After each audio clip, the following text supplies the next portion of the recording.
ದಕ್ಷಿಣ ಕನ್ನಡ ಜಿಲ್ಲೆಯ ಪುತ್ತೂರು ಸಮೀಪ ಕೆಎಸ್ಆರ್ಟಿಸಿ ಬಸ್ನಲ್ಲಿ ಕಾಲೇಜು ವಿದ್ಯಾರ್ಥಿನಿಯೊಂದಿಗೆ ಅನುಚಿತವಾಗಿ ವರ್ತಿಸಿದ ಪ್ರಯಾಣಿಕನೊಬ್ಬನನ್ನು ಪೊಲೀಸರು ಬಂಧಿಸಿರುವ ಘಟನೆ ಸಂಭವಿಸಿದೆ. ಬಂಧಿತ ಆರೋಪಿಯನ್ನು ಮಂಗಳೂರಿನ ತೌಹೀದ್ ಎಂದು ಗುರುತಿಸಲಾಗಿದೆ. ಮಂಗಳೂರಿನಿಂದ ಪುತ್ತೂರು ಕಡೆಗೆ ತೆರಳುತ್ತಿದ್ದ ಬಸ್ ಸಂಜೆ ಸುಮಾರು 6:30 ಗಂಟೆಗೆ ಬಂಟ್ವಾಳ ತಾಲೂಕಿನ ಮಾಣಿ ಬಳಿ ತಲುಪಿದಾಗ ಆರೋಪಿಯು ತನ್ನ ಪಕ್ಕದಲ್ಲಿ ಕುಳಿತಿದ್ದ ವಿದ್ಯಾರ್ಥಿನಿಯ ಜೊತೆಗೆ ಅನುಚಿತವಾಗಿ ವರ್ತಿಸಿದ್ದಾನೆ ಎನ್ನಲಾಗಿದೆ.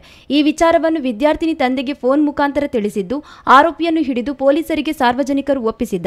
ನಂತರ ಆಕೆಯ ತಂದೆ ಬಂದು ಆತನನ್ನು ಪೊಲೀಸರಿಗೆ ಒಪ್ಪಿಸಿದ್ದು ಘಟನೆಯ ಹಿನ್ನೆಲೆಯಲ್ಲಿ ಪೊಲೀಸ್ ಠಾಣೆ ಮುಂದೆ ಜಮಾಯಿಸಿದ ಹಿಂದೂ ಸಂಘಟನೆ ಮತ್ತು ಬಿಜೆಪಿ ಮುಖಂಡರು ಆರೋಪಿಯ ವಿರುದ್ಧ ಸೂಕ್ತ ಕ್ರಮಕ್ಕೆ ಒತ್ತಾಯಿಸಿದ್ದಾರೆ.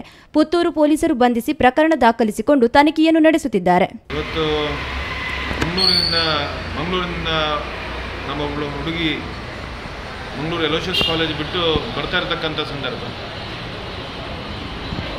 ಬಸ್ಸಿನಲ್ಲಿ ಯುವತಿಯರಿಗೆ ಕಿರುಕುಳ ಕೊಡುವಂಥ ಘಟನೆಗಳು ನಡೀತಾ ಇರ್ತಕ್ಕಂಥದ್ದು ಮತ್ತು ಇವತ್ತು ನಡೆದ ಘಟನೆ ಅವಳು ಯುವತಿ ಉದ್ಯೋಗ ಇರ್ಬೋದು ಅಥವಾ ವಿದ್ಯಾಭ್ಯಾಸ ಇರ್ಬೋದು ಈ ಸಂದರ್ಭದಲ್ಲಿ ಕಾಲೇಜು ಅಥವಾ ಯಾವುದೇ ಸಂಸ್ಥೆಗಳಿಗೆ ಹೋಗಿ ಬರ್ತಕ್ಕಂಥ ಸಂದರ್ಭ ಈ ರೀತಿ ದೈಹಿಕ ಕಿರುಕುಳ ಅಥವಾ ಮಾನಭಂಗ ಮಾಡುವಂಥ ಪ್ರಯತ್ನಗಳೇನು ಮಾಡ್ತಾ ಇದ್ದಾರೆ ಇದನ್ನು ನಾವು ಖಂಡಿಸ್ತಾ ಇದ್ದೇವೆ.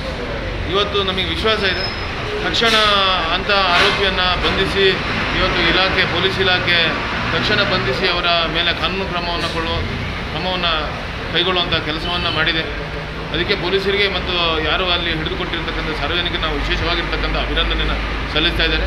ಮತ್ತು ಇವತ್ತು ಈ ಘಟನೆಗಳು ಮತ್ತೆ ಮರುಕಳಿಸುವುದಕ್ಕೋಸ್ಕರ ಪೊಲೀಸ್ ಇಲಾಖೆ ಏನಾದರೂ ಇವತ್ತು ನಿಶ್ಚಯ ಮಾಡಿದರೆ ಇಂಥ ಘಟನೆಯನ್ನು ಮರುಕಳಿಸಬಾರ್ದು ಅಂತ ಹೇಳಿದರೆ ಅಂಥವರನ್ನು ಸರಿಯಾಗಿರ್ತಕ್ಕಂಥ ಕಾನೂನಿನ ಪ್ರಕಾರ ಶಿಕ್ಷೆ ಕೊಡುವಂಥ ಕೆಲಸವನ್ನು ಮಾಡಿದರೆ ಖಂಡಿತವಾಗಿ ಇಂಥ ಘಟನೆಗಳು ಮರುಕಳಿಸುವುದಿಲ್ಲ.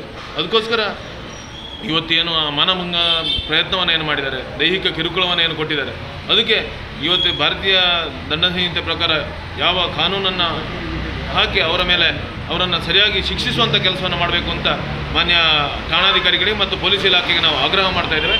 ಮತ್ತು ಈ ರೀತಿ ಮತ್ತೆ ಮರುಕಳಿಸುವುದನ್ನು ನಾವು ಸಹಿಸುವುದಿಲ್ಲ ಅಂತ ಹೇಳುವಂಥ ಎಚ್ಚರಿಕೆಯನ್ನು ಸಹ ಈ ಸಂದರ್ಭದಲ್ಲಿ ಕೊಡಲಿಕ್ಕೆ ಇಚ್ಛೆ ಪಡ್ತೇವೆ.